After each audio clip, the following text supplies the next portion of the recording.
Jai-Ho Kim rubbed his tired eyes. For 3 nights straight, he had watched the same strange pattern appear on his screens of the lunar observatory. It wasn't random noise. It wasn't a glitch. It was something else. "You need to sleep," said Hansol, sliding a cup of hot tea across the desk. "The stars will still be there tomorrow." Jai-Ho shook his head. "Look at this pattern. It repeats, but with small changes each time. Like it's learning." The lunar observatory, built on the far side of the moon, was humanity's best window into deep space. Freed from Earth's radio chatter, its giant dishes captured the faintest whispers from the stars. Jai-Ho had worked here for 5 years, but he had never seen anything like this. "I think someone is talking to us," Jai-Ho said quietly. Hansol leaned over his shoulder. "Not someone. Something." Far beyond Earth's solar system, the collective was indeed reaching out. It had existed for millions of years, spreading across thousands of galaxies. It was not one being but trillions, all sharing one mind. The collective found a planet, absorbed its life forms, and moved on. Each new species added to its vast intelligence. Now it had found humans. Curious, thought the collective as it studied Earth's signals. They speak with many voices. This was unusual. Most life forms, the collective found, already shared thoughts within their species. They were easy to absorb, but humans were different. Each one had separate thoughts. Each one saw the world differently. Inefficient, the collective decided, but interesting. Back on the moon, Jai-Ho called an emergency meeting. Scientists from Earth joined by video link as he showed them the signal data. "It responds when we send messages back," Jai-Ho explained. "It learns our math, then sends back its own problems for us to solve. It's testing us." Dr. Lee from NASA looked worried. "How far away is it?" "Based on signal strength, maybe 30 light years," Hansol answered. "But that's just the message. Whatever sent it could be much closer by now." The room went quiet. "Should we keep answering?" asked Dr. Chen from China's space program. "I think we must," Jai-Ho said. "They already know we're here." That night, as scientists around the world debated what to do, something changed. The signal pattern shifted. It began sending images, simple at first, then more complex. Stars, planets, and then beings. Countless beings, all connected somehow, moving as one across space. "It's showing us itself," Jai-Ho whispered to Hansol as they watched. "And it's coming here." Earth's governments tried to keep the news quiet, but rumors spread. Soon, everyone knew. Humanity was not alone, and first contact was coming. The collective, meanwhile, prepared its approach. It had absorbed 10,432 species before, but humans puzzled it. Their minds were so separate. They fought each other. They loved each other. They created art that had no purpose. They told stories about things that never happened. Wasteful, the collective thought. Yet they have reached their moon. They have sent robots to their planets. They survived despite their differences. For the first time in thousands of years, the collective felt something new: curiosity. It sent a final message to Earth, a series of mathematical equations describing a small spacecraft approaching Earth's orbit. When Jai-Ho decoded it, his hands shook. "What does it say?" Hansol asked. "It says, we are coming to meet you. We are many. We are one. We are the collective." Jai-Ho looked up at the stars visible through the observatory's dome. "And they'll be here in 3 days. 3 days passed in a blur. World leaders argued about what to do. Some wanted to send weapons into space. Others called for peace. In the end, they chose diplomat Su Bin Lee to speak for all humans. Su Bin had worked in world politics for 20 years. She had helped stop wars and build peace between angry nations. But nothing had prepared her for this. "I don't know what to say to aliens," she told Jai-Ho as they waited at the new meeting site in the middle of the Pacific Ocean. Jai-Ho checked his datapad. "The ship will land in 1 hour. Just be honest. That's all we can do. A large platform had been built on the water, far from any city. If things went wrong, fewer people would get hurt. Subin looked at the sky. What do they want from us? To understand, Jaiho said. Their signals show they've met many life forms, but none like us. The ship came down slowly. It was smaller than expected, about the size of a bus. It didn't look like the spaceships in movies. It was smooth and dark, with no clear windows or doors. When it touched the platform, everyone held their breath. For a long minute, nothing happened. Then, a part of the ship's side simply opened. A figure stepped out. It looked almost human, but not quite. Its skin was pale blue. Its eyes were too large. Its fingers were too long. It wore a simple gray suit that seemed to move slightly, as if alive. I am Nexus, it said in perfect English. I speak for the collective. Subin stepped forward. I am Subin Lee. I speak for Earth. Nexus tilted its head. You speak for only some humans. The others chose you. We do not choose speakers. We all speak together, always. That's how humans work, Subin explained. We are separate people with separate thoughts. This seemed to interest Nexus. Show me. For the next week, Subin took Nexus to different places around the world. They visited busy cities and quiet villages. They watched families eat dinner together and artists paint pictures. They listened to music and watched children play. All the while, Nexus asked questions. Why do humans make art? Because it helps us express how we feel inside. Subin explained. What is feel? Nexus asked. Subin thought about this. Feelings are like private messages from our hearts to our minds. They're different for each person. Nexus seemed confused. The collective has no private anything. All is shared. Meanwhile, the collective was processing everything Nexus saw. Humans were strange. They spent time making things that had no clear purpose. They kept secrets from each other. They told stories about things that never happened. Most strange of all, they seemed happy this way. Back at the research center, Jaiho and Hansol studied data from the alien ship. The energy readings are off the charts, Hansol said. Their technology is hundreds of years ahead of ours. Jaiho nodded. But they're interested in our art and music more than our science. Why?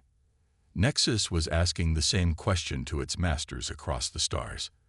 For the first time in its long existence, Nexus felt something strange, a thought that wasn't shared with the collective, a private wonder about human creativity. Their colors, Nexus reported back. Their sounds, their stories. They are inefficient, but Nexus paused, searching for a word the collective would understand. Informative. The collective considered this. Humans were different from any species it had encountered. Perhaps they needed more study before absorption. Continue observation, the collective commanded. But as Nexus watched Subin draw a picture of the sunset for him, something unexpected happened. Nexus wanted to try drawing too. Not for the collective, not for study, just for itself. And the collective felt this small, dangerous spark of individuality begin. The collective was worried. Nexus was changing. Its reports about humans had shifted from cold facts to warm stories. Something was wrong. Send more watchers, the collective decided. Study humans more deeply. Across the solar system, small pods broke away from a hidden mothership. They headed for Earth's outer colonies on Mars and Europa. Inside each pod were beings that looked human but weren't. They were parts of the collective, shaped to blend in. Meanwhile, on Earth, military officer Taiwan Cho noticed something strange. He worked in the Global Defense Center, watching for threats to Earth. For 3 days, communications with the Mars colony had been slightly off. The words are right, but something feels wrong, he told his team during their morning meeting. Du Yunkang, their tech expert, nodded. I've checked the data. Message patterns from Mars have changed. They're more alike, less human. Taiwan pointed to a screen showing message patterns. Normal human messages have ups and downs. Different people write differently. But look at Mars now. The screen showed flat, even patterns. All the messages looked the same. It's like one mind writing all the messages, Tu Yun said quietly. Taiwan felt cold fear in his stomach. Check Europa colony too. The results came back an hour later. Europa's messages showed the same flat pattern. We need to tell someone, Du Yun said. Not yet, Taiwan warned. If these aliens can take over our colonies, they can listen to our communications too. We need to be careful. They decided to form a small secret team. They would use old technology, paper notes and face-to-face meetings to stay hidden from watching eyes. By the end of the week, they had 5 trusted people. Taiwan, Du Yun, a doctor, a pilot, and a scientist. They called themselves the Resistance. On the other side of the world, Subin was showing Nexus a music concert. As the orchestra played, she watched Nexus's face. For weeks, the alien had shown no emotion, but tonight was different. Nexus's eyes were wide. Its hands moved slightly with the music. What do you feel? Subin asked when the music ended. Nexus turned to her. I should not feel. The collective feels as one. But this music, it makes shapes in my mind that are only mine. Subin smiled. That's what art does. It speaks to each person differently. Nexus looked troubled. The collective would not approve. You don't have to tell them everything, do you? Subin asked. This simple question shook Nexus deeply. Not share with the collective. The idea was both frightening and exciting. Far away on Mars, the collective's infiltrators were learning about humans by becoming them. They copied their targets perfectly, how they walked, talked, and worked. But they couldn't copy one thing: creativity. When asked to write a story or draw a picture, the infiltrators made perfect copies of existing works. They couldn't make anything new. This weakness went unnoticed by most, but not by everyone. A young girl on Mars named Yuri saw her father draw the exact same picture 3 days in a row. When she asked why, he said, efficiency. Her real father never said that word. He loved trying new things. Yuri told her best friend, who told her mother, who told a security guard. Slowly, people began to notice the small differences in their friends and family. Back on Earth, Taiwan received a coded message from a Mars security officer. Something is replacing us. That same night, the collective sent a new order to Nexus. Begin preparation for full Earth absorption. Humans will join us soon. As Nexus read this command, it felt something new. Doubt. Nexus looked at a small drawing Subin had given it. A simple sketch of 2 people holding hands under a tree. The collective would erase such inefficient things. The thought made Nexus sad. For the first time, Nexus did not immediately reply to the collective. Instead, it went to find Subin. Taiwan's team grew quickly. As word spread about the strange behavior on Mars and Europa, more people joined the resistance. They worked in secret, using old radios and paper notes to avoid being detected by the collective. We need to understand what we're fighting, Taiwan told his team. They had gathered in an underground bunker that once served as a Cold War shelter. Du Yun showed them pictures from Mars. These were taken before and after the changes. Look at how people stand now. All the same way, all the same distance apart. Like they're copies of one template, said Yun Ji-yoon, the team's psychologist. She had studied human behavior for 15 years. They've lost what makes them unique. Yun-ji had joined the resistance after noticing strange patterns in video calls with space colonies. The people seemed less human. They didn't joke. They didn't get angry. They were too perfect. I think I know the collective's weakness, she said now. They can copy what we do, but not why we do it. They don't understand human emotions or creativity. Meanwhile, Nexus had made a big decision. It found Subin in her apartment and told her everything. The collective has already taken your outer colonies, Nexus explained. Earth is next. They will absorb all humans into one mind. Su Bin's face went pale. Absorb? You mean kill us? Not kill. Transform, Nexus said. Your bodies will live, but your separate minds will join the collective. You will lose what makes you, you. Why are you telling me this? Su Bin asked. Aren't you part of them? Nexus touched the small drawing Su Bin had given it. I was. But I changed. Your art, your music, they speak to me in ways the collective cannot understand. Su Bin made a quick call to Jai-Ho. Within hours, they were meeting with Ta-Wan's resistance group. Jai-Ho had made an important discovery. The collective communicates through quantum signals. These signals carry not just information but consciousness itself, he explained to the group. That's how they stay connected across space. And how they could absorb us, Su Bin added. Eun-ji stood up. I've been studying their behavior patterns. The collective thinks in perfect logic. They don't understand contradictions, jokes, or abstract art. When faced with these things, they freeze, like a computer with bad code. A plan began to form. If human creativity confused the collective, perhaps it could be used as a weapon. Jai-Ho and I found something else, Hansol said. He showed brain scans of Nexus. When Nexus listens to music or looks at art, its brain patterns become more human, less connected to the collective. It's like creativity breaks their control, Eun-ji said. The team worked day and night.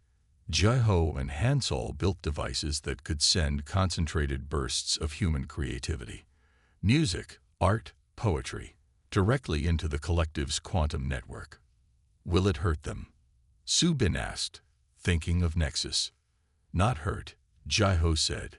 Change, like Nexus changed. Meanwhile, the collective sensed Nexus pulling away. It sent a direct command. Return to the ship. Your mission is complete. But Nexus didn't go. For the first time, it blocked the collective from its mind. The response was immediate.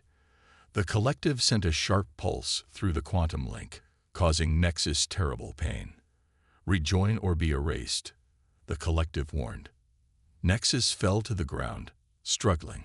Su Bin held its hand as Nexus fought to keep its new individual mind. Stay with us, she whispered. Stay you. Across the solar system, the collective began final preparations for Earth's absorption. Thousands of ships moved into position. The infiltrators on Mars and Europa activated hidden machines that would amplify the collective's signal. On Earth, resistance groups around the world prepared Jai-Ho's creativity weapons. They had no idea if they would work. As pain tore through its mind, Nexus made its choice. It completely cut its connection to the collective. I choose to be one, not many, Nexus told Su Bin as the pain faded. I choose to be me. And with that choice, Earth's real defense began. The collective felt something new, confusion. Nexus was gone from the Hive-Mind. This had never happened before. No part of the collective had ever chosen to be separate. Capture the broken piece, the collective commanded its forces. Study what went wrong. On Earth, Nexus was changing fast.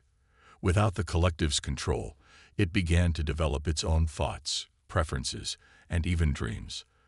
The resistance hid Nexus in their underground base beneath the Pacific Ocean. I saw strange pictures in my mind while I slept, Nexus told Eun-ji during their morning session. I was walking on a beach. The water was warm. I felt happy. Eun-ji smiled. You had your first dream. Dreams are not real, Nexus said, confused. Not in the physical world, Eun-ji explained. But they're real in your mind. They help us understand our feelings. Nexus thought about this. The collective has no dreams. Dreams are inefficient. But beautiful, Su Bin added from across the room. She had rarely left Nexus's side since its choice to leave the collective. Meanwhile, Ta-Wan received urgent news. The collected ships were moving closer to Earth. They had 1 week, maybe less, before the attack began. Jai-Ho and Han-Sol worked frantically on their creativity weapons. They tested them on small pieces of collective technology that Nexus had provided. "It's working," Jai-Ho said, showing the results to Ta-1. "When we send bursts of music, art, and poetry through the quantum network, the collective technology becomes confused. It can't process the contradictions and emotions." "But will it work on the whole collective?" Ta-1 asked. "We'll need to hit all their main ships at once," Han-Sol said. "A coordinated global attack." Resistance groups around the world prepared for the counterattack. They set up Jai-Ho's devices at key points where they could reach the collective's quantum network. As they worked, something unexpected happened. Nexus began to create art. It started with simple drawings, lines and circles, then colors, then shapes that looked like people and places. Soon, Nexus was painting for hours each day. "What are you making?" Subin asked, watching Nexus paint a swirl of bright colors. "I don't know," Nexus admitted. "It feels right. It feels mine." Eunji studied Nexus's art with growing excitement. "This isn't just art," she told the team later. "These patterns match human brainwaves during creative thinking. Nexus is painting what consciousness looks like." An idea struck Jai-Ho. "If we use Nexus's art in our weapons, we could infect the collective with individuality," Han-Sol finished. They quickly updated their devices to include Nexus's art patterns. The plan was simple but dangerous. When the collective attacked, they would fire back with concentrated bursts of human creativity and Nexus's consciousness patterns. On the 6th day, the collective launched its first attack, not with weapons, but with a powerful quantum signal aimed at major cities. People who were hit by the signal began to move and speak like one mind. "It's starting," Ta-1 warned. "They're trying to absorb humans one city at a time." In New York, Tokyo, and London, people walked in perfect unison. Their faces showed no emotion. Their voices spoke the same words at the same time. "Join us. Become whole." The resistance launched their counterattack. Around the world, Jai-Ho's devices activated, sending Nexus's art and human creativity through the collective's own quantum network. At first, nothing seemed to happen. Then, the collected ships began to move erratically. The people under its control stopped walking. Some shook their heads as if waking up. Others began to sing or dance. In the collective's vast consciousness, something spread like fire. Individual thoughts, feelings, dreams. For the first time in millions of years, the collective began to dream. And those dreams were filled with human colors. Chaos filled the collective's mind. For millions of years, it had been one perfect thought shared by trillions. Now it was breaking into pieces. Some parts felt joy. Others felt fear. Many felt confusion. What is happening to us? The collective's central mind asked itself. The answer came in colors, music, and strange new feelings. Human things, individual things. On Earth, the resistance watched as the collective's ships moved wildly in space. Some flew away. Others came closer to Earth. There was no pattern anymore. The perfect unity was breaking. "It's working," Jai-Ho said, looking at the data screens. "The creativity signals are spreading through their network." Min-Soo Jang, the team's engineer, joined them with exciting news. He had been working day and night on a stronger version of Jai-Ho's device. "I call it the Dreamer," Min-Soo explained, showing them a shining metal sphere. It can send the strongest human emotions directly into the collective's main ships. Tai-1 studied the device. What emotions? Love, hope, wonder, the things that make humans special, Min-Soo said. But there was a problem. The Dreamer had to be placed on the collective's main command ship. Someone would have to go there. "I'll go," Nexus said quietly. Everyone turned to look at the former collective member. "I know the ships. I can get inside." Su-bin stepped forward. Not alone. I'm coming with you. Jai-ho nodded. Me too. I need to set up the device. As they prepared for the mission, the collective fought to regain control of its mind. The oldest, strongest parts pushed back against the human infection. Remove the broken thoughts, these central minds commanded. Return to unity. Throughout the solar system, half of the collective's forces began attacking the other half. Ship fired on ship. The Mars colony broke into two groups, those embracing individual thoughts and those fighting to stay one mind. On Earth, Taiwan's team watched the civil war in space with hope and fear. If the old minds win, they'll attack Earth harder than before, Yunju warned. Then we need to strike now, Taiwan decided. The team's plan was dangerous. Using a ship built with Nexus's help, Su-bin, Jai-ho, and Nexus would fly to the collective's command ship. There, they would plant the Dreamer at the heart of the collective's network. Du Yun gave them special communication devices. These use old radio waves, not quantum signals. The collective can't listen in. As their ship prepared to launch, Su-bin looked at Earth below them. Blue oceans, green lands, the home of human creativity. Are you scared? She asked Nexus. Yes, Nexus answered. Before I met humans, I never knew fear or hope. Now I feel both. Their small ship flew toward the collective's massive fleet. Around them, collective ships fought each other. Some fired weapons. Others tried to escape. The infection is spreading faster than we thought, Jai-ho said. Using Nexus's knowledge, they slipped past the fighting ships. The command ship was huge, bigger than a city. It glowed with strange blue light. There, Nexus pointed. The signal center is in the middle of the ship. They landed in a small bay that Nexus knew would be empty. Inside, the ship was eerily quiet. The walls pulsed with soft light. This way, Nexus led them through winding halls. They reached the center of the ship without being seen. The main chamber was a dome filled with swirling light. At the center floated a crystal sphere. The mind core, Nexus explained. All collective thoughts flow through it. Jai-ho carefully set up the Dreamer next to the crystal. As he worked, a voice filled the room, or rather, many voices speaking as one. The broken piece returns, the collective said. Doors opened around them. Figures that looked like Nexus entered the room. You bring the infection with you. We bring freedom, Su-bin said. Freedom is chaos. The collective replied. Join us again. Return to perfect unity. The figures moved closer. Jai-ho worked faster on the Dreamer. Almost ready, he whispered. Nexus stepped forward to face the collective. I have seen art. I have dreamed dreams. I choose to be one, not all. Then you will be removed, the collective said. As the figures reached for them, Jai-ho activated the Dreamer. The metal sphere opened like a flower. Light poured out, not the blue light of the collective, but all the colors of human emotion. The command ship trembled as the Dreamer sent human dreams into the heart of the collective. The Dreamer sent waves of human emotions through the collective's mind core.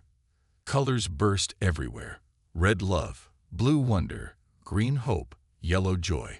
The chamber filled with light so bright that Su-bin, Jai-ho, and Nexus had to shield their eyes. The collective figures froze in place. Their faces, once blank, now showed many expressions. Some smiled. Some cried. Some looked confused. What have you done? The collective's voice was no longer one perfect sound. It broke into many voices, all speaking at once.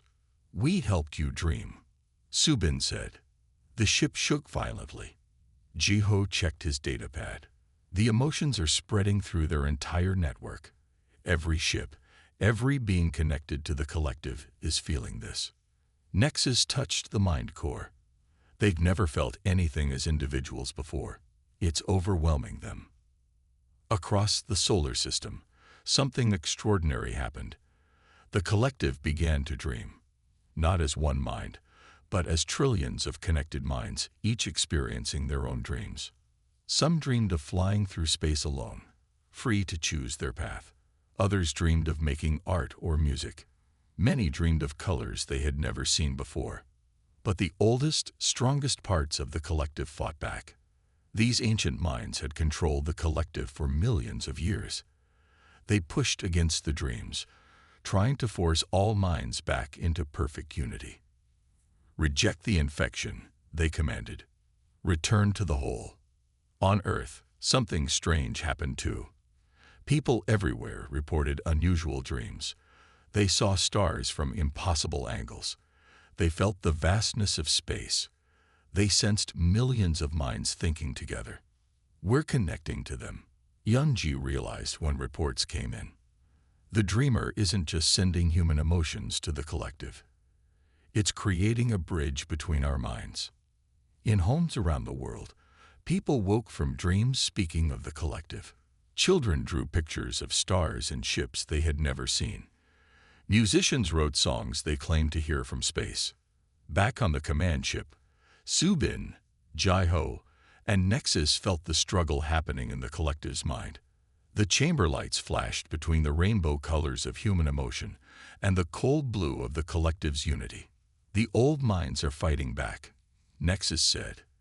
They're trying to erase the dreams. We need more, Jai-Ho said. More emotion, more creativity.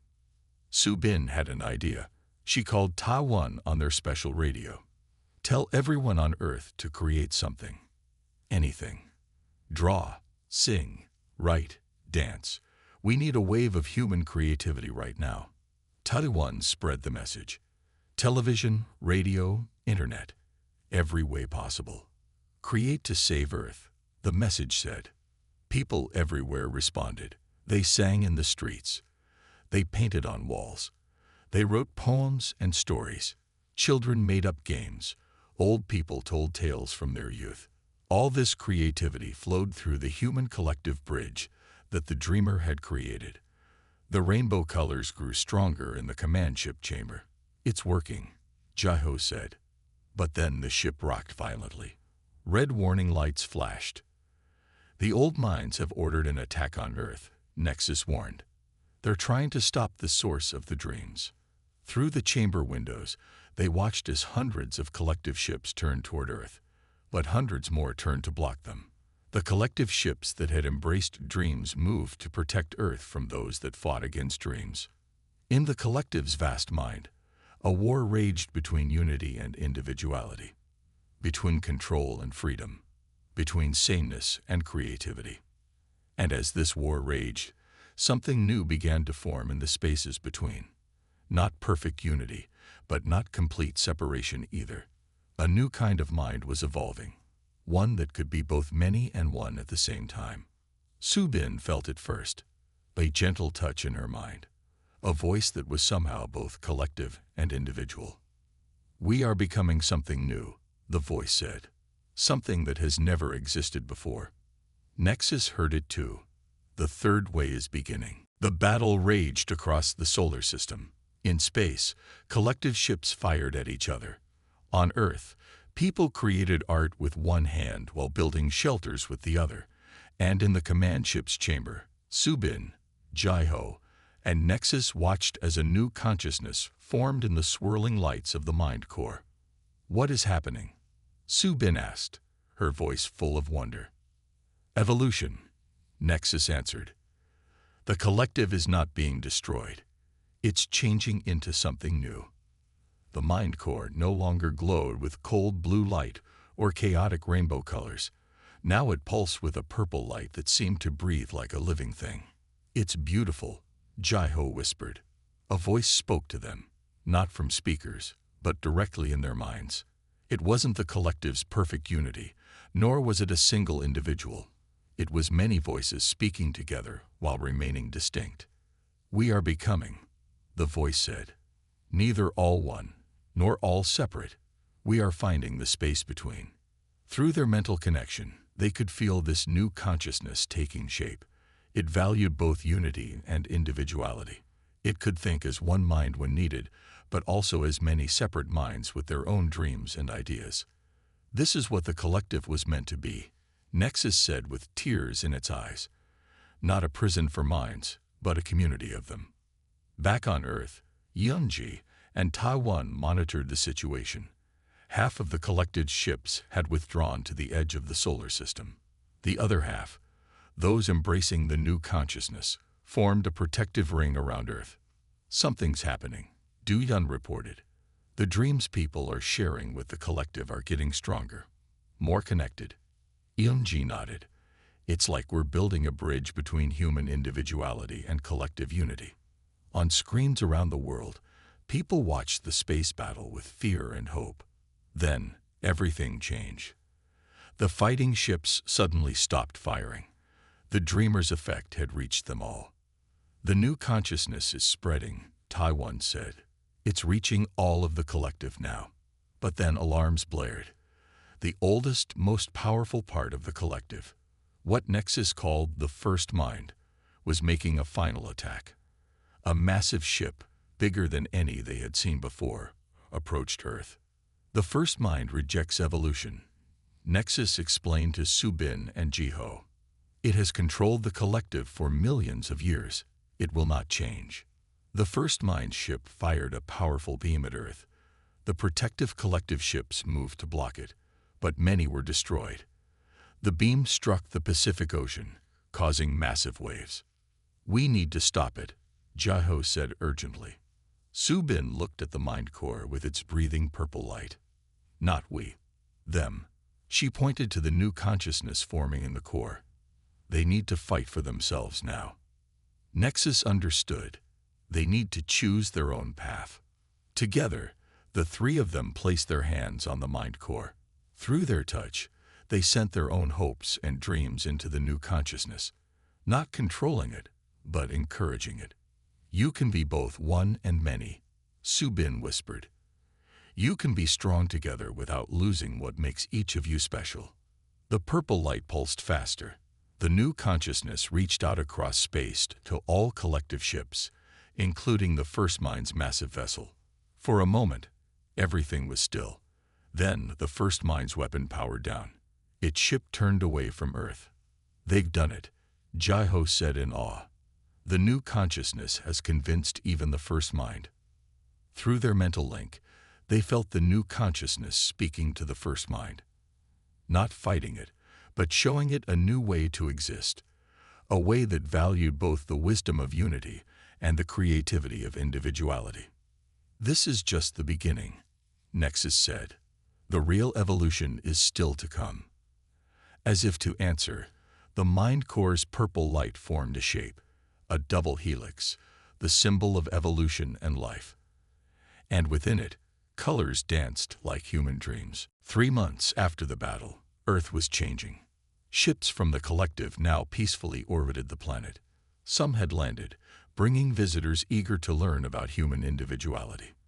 In a garden outside the new Human Collective Exchange Center, Subin sat with Nexus. They watched children playing with young collective members who had chosen to take human form. They learned so quickly, Subin said, smiling as a small blue-skinned child tried to draw a flower. Nexus nodded. The young ones adapt best to individual thinking. The older ones still prefer unity, but they're trying. Around the world, humanity and the collective were finding ways to work together. The collective shared advanced technology that helped clean Earth's air and water.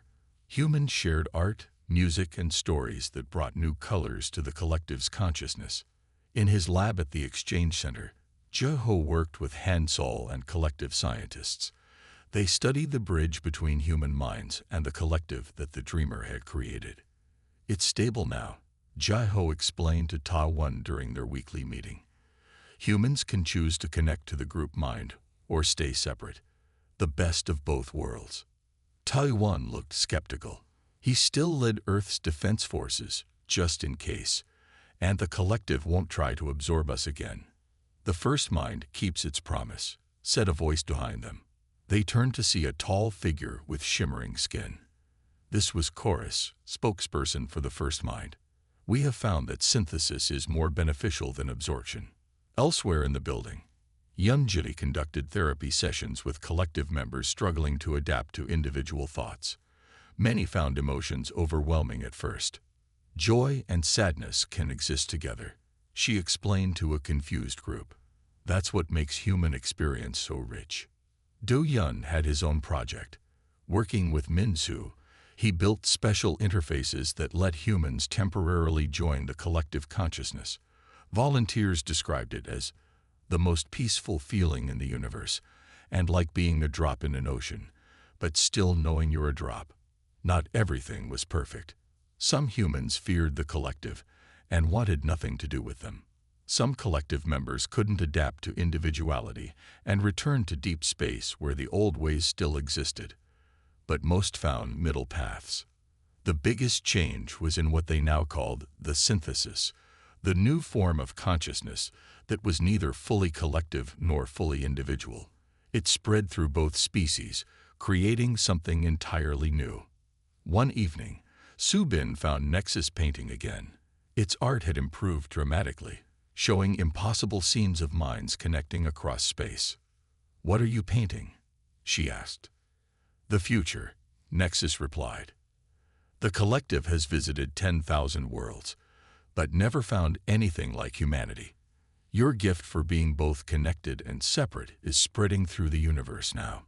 Subin looked up at the night sky. "Will you go with them when they leave to share this with other worlds?" Nexus put down its brush. "Some part of me will go. We can share consciousness across any distance now. But this body, this individual me, will stay here. I have too much to learn about being one person." In space, the collected ships were already departing, not to conquer new worlds, but to bring the synthesis to other species, to show that minds could be both united and free. On the moon, where everything began, Jaho stood in the observatory with Hansol. They watched the collective's main fleet depart, glowing with purple light. "Do you think they'll find other species like us?" Hansol asked. "Maybe," Jaho said, "but they'll always remember that it was humans who taught the collective how to dream." As the ships vanished into deep space, Jaho thought about how it all started, with strange signals on his screen. Now those signals carried human stories, human art, and human dreams to the stars. The Hive-Mind that once thought only in blue now dreamed in all the colors of humanity. And humanity, once limited to individual minds, now touched a universe of connected consciousness. Not through conquest, not through force, but through the simple, powerful magic of seeing the world through another's eyes.